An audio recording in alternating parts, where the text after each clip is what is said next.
Hi నమస్తే, welcome to Banu vlogs. నేను మా గార్డెన్లో ఉన్న మునగ చెట్టు దగ్గరున్నాను. ఫ్రెష్గా ఉన్న ఈ మునగాకుతో మనం ఒక రెసిపీ చేసేసుకుందాం. ఈవేళ మునగాకుతో ఎన్నో రకాల వేపుళ్ళు చేసుకోవచ్చు. మునగాకును కందిపప్పుతో కానీ, వెల్లుల్లితో కానీ, కోడిగుడ్లతో కానీ ఇలా ఎన్నో రకాలుగా వారి వారి టేస్ట్కి తగ్గట్లు చేసుకుంటూ ఉంటారు.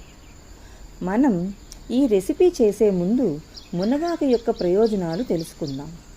మునగాకు అంటే కంటి ఆరోగ్యానికి, బాడీకి కావలసిన విటమిన్ ఏ పుష్కలంగా లభిస్తుందని మనందరికీ తెలిసిందే. ఈ మునగాకులో అద్భుతమైన పోషక విలువలతో పాటు అమోఘమైన ఔషధ లక్షణాలు కూడా ఉన్న గొప్పతనాన్ని మనం తెలుసుకోవాలి. ఉల్లి చేసే మేలు తల్లి కూడా చేయదు అనే సామెతలో ఉల్లి బదులు మునగ అనే మాట చేర్చుకోవచ్చు. అన్ని లాభాలున్నాయి మునగాకు వల్ల. మన అదృష్టం ఏమిటంటే మునగాకు మనకు చవకగా లభిస్తుంది. ఈ మునగాకులో ఉండే ఒక స్పెషల్ బెనిఫిట్ ఏంటంటే బ్యాడ్ కొలెస్ట్రాల్ని తగ్గించే గుణం. అంతేకాక మునగాకులో విటమిన్స్, అమినో యాసిడ్స్, మినరల్స్ సమృద్ధిగా ఉంటాయి. మునగాకును రెగ్యులర్గా వాడటం వలన బ్లడ్ షుగర్ లెవెల్స్ను కంట్రోల్ చేసుకోవచ్చు. కొన్ని రకాల క్యాన్సర్లకు అద్భుతమైన ఔషధం మునగాకు. యాంటీ ట్యూమర్గాను ఈ ఆకు వ్యవహరిస్తుంది. థైరాయిడ్ను రెగ్యులేట్ చేసే న్యాచురల్ మెడిసిన్ మునగాకు. మునగాకును ఒక అద్భుత సంజీవిని అని చెప్పుకోవచ్చు. వీటితో పాటు కాల్షియం, ఐరన్, ఫాస్ఫరస్ కూడా ఈ ఆకులో పుష్కలంగా ఉంటాయి. ఇన్ని లాభాలు ఉన్నాయి కనుకనే ప్రతి ఇంటిలో ఓ మునగ చెట్టు ఉంటోంది ఇప్పుడు. అలా దొరకని వారు మునగాకుని కొని పొడి చేసుకొని నిల్వ చేసుకొని వంటలలో వాడుకోవచ్చు. ఇప్పుడు మునగపొడి మనకు ఆన్లైన్లో కూడా ఈజీగా లభ్యమవుతోంది. ఇంకెందుకు ఆలస్యం, మునగని చక్కగా వాడుకొని మన ఆరోగ్యాన్ని కాపాడుకుందాం. మునగాకు వేపుళ్ళ రకాలలో ఒక రకం చేసుకుందాం. దానికి కావలసిన ఇంగ్రీడియంట్స్: బాగా కడిగి పెట్టుకున్న మునగాకు, పోపు పప్పులు, ఆవాలు, జీలకర్ర, మంచినీపప్పు, కొంచెం ఉద్దిపప్పు, ఎండుమిర్చి 1, కరివేపాకు, వెల్లుల్లి రెబ్బలు అండ్ వేరుశనగపప్పు, ఎండుమిర్చి 2 కొంచెం వేపుకొని పౌడర్ చేసి పెట్టుకున్నాను. అది చివర్లో. ఇప్పుడు నేను స్టవ్ వెలిగించుకుంటున్నాను. ఆవాలు,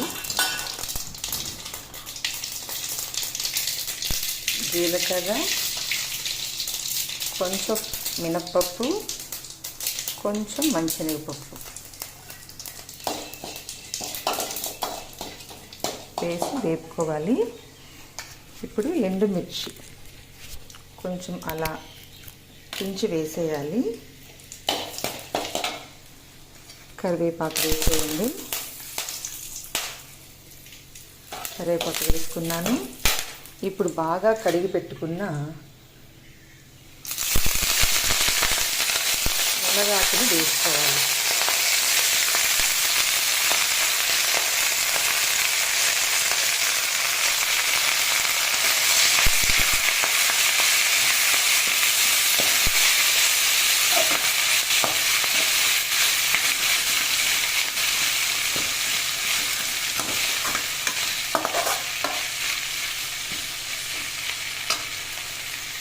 దీన్ని కొంచెం సిమ్లోనే వాడనివ్వాలి.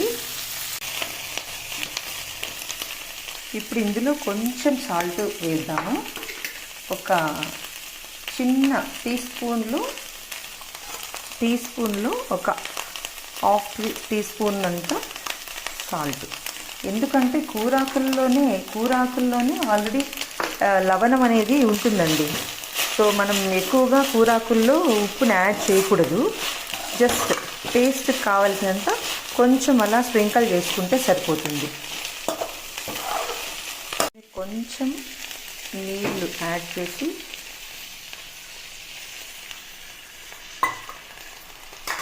మూత పెట్టేసుకున్నాము. ఇలా 5 నిమిషాలు ఉంచాక ప్లేట్ తీసేద్దాం. ఇప్పుడు ఒకసారి కలియబెట్టుకుంటే చూడండి మంచిగా మగ్గింది.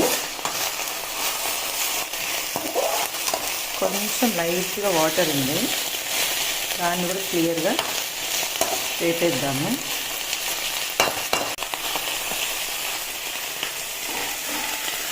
ఇప్పుడు ఈ దంచి పెట్టుకున్న వెల్లుల్లి రెబ్బల్ని యాడ్ చేద్దాం. అంతా ఇలా మంచిగా వేగిపోయిన తర్వాత నేను ఈ పౌడర్ని వేసేసుకుంటున్నాను. మనకి ఎంత కావాలంత, ఒకటి కొంచెమే ఆకు కాబట్టి ఒక 2 స్పూన్స్ అయితే సరిపోతుంది.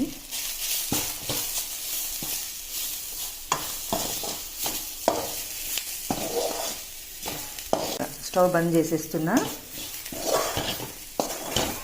ఇలా ఒక బౌల్లోకి పెట్టేశాను. ఇది ఫ్రెష్గా అప్పుడే తెచ్చిన ఆకు, ఒక టైంకి ఒక మనిషికి సరిపోతుంది. ఎంతో రుచికరమైన మునగాకు వేపుడు రెడీ. ఈ వీడియో మీకు నచ్చినట్లయితే లైక్ చేసి షేర్ చేయండి. మరిన్ని వీడియోల కోసం సబ్స్క్రైబ్ చేసుకోండి. Thank you for watching.